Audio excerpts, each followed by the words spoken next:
Продолжаем церемонию награждения и приглашаем на сцену педагогов города Шымкент. Орынбеков Арман Шымбайұлы, учитель истории общеобразовательной средней школы номер 90.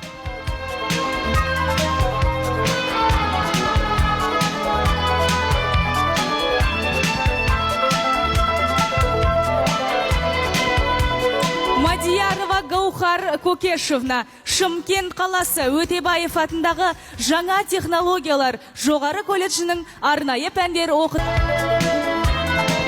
Орынбеков Арман Шымбайұлы, учитель истории средней школы номер 90, город Шымкент.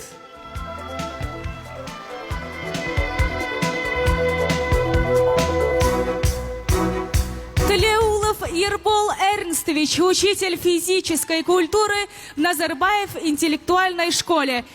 Физико-математического направления, город Шымкент.